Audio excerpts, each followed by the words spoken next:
எனக்கு ஒரு புது ஃப்ரெண்ட், புது நண்பர் ஒருத்தர் கிடைச்சிருக்காரு. யார் தெரியுமா? எனக்கு ஒரு புது நம்பர் கிடைச்சிருக்காருன்ட்டு நீங்க கேட்டீங்களா சார்? பத்திரிகையாளர் கேட்ட கேள்விக்கு எனக்கு யாரும் எதிரி இல்ல, முதலமைச்சர் எல்லாரும் எனக்கு பொதுவா நண்பர்கள் தான் சொன்னாரு. ஆனா விஜய் சார் நீங்க தான் வாண்டடா நானும் நண்பர்னு சொல்லி அந்த வண்டியில ஏறிக்கிட்டீங்க. அப்படி நாங்கெல்லாம் உங்களுக்கு நண்பர்கள்னா அப்புறம் ஏன் சார் கரூர் விஷயத்துல ஏன் மேல பழி தூக்கி போட்டீங்க?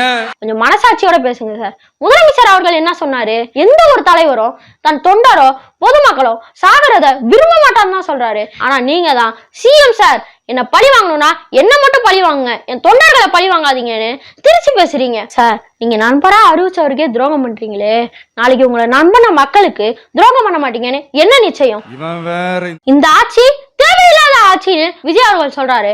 ஆனா இந்த ஆட்சியில தான் மகளிர் உரிமை தொகை, மகளிர் விடியல் பயணம், காலேஜ் படிக்கிற மாணவிகளுக்கு எல்லாம் 1000 ரூபாய் போய் சேருது. காலேஜ் படிக்கிற மாணவர்களுக்கு லேப்டாப் வழங்கப்படுது. ஜெயலலிதா ஆட்சியில லேப்டாப் வழங்கினப்ப அதுல ஜெயலலிதா போட்டோ இருந்துச்சு. இப்ப முதலமைச்சர் வழங்கினால அது வந்து மு க ஸ்டாலின் போட்டோ இருக்கு. அந்த போட்டோவை பெட்ரோல் ஊத்தி அழிச்சிட்டு உங்க போட்டோவை போடுறாங்க. நீங்க இன்னும் ஆட்சிக்கும் வரல, அதிகாரத்துக்கும் வரல.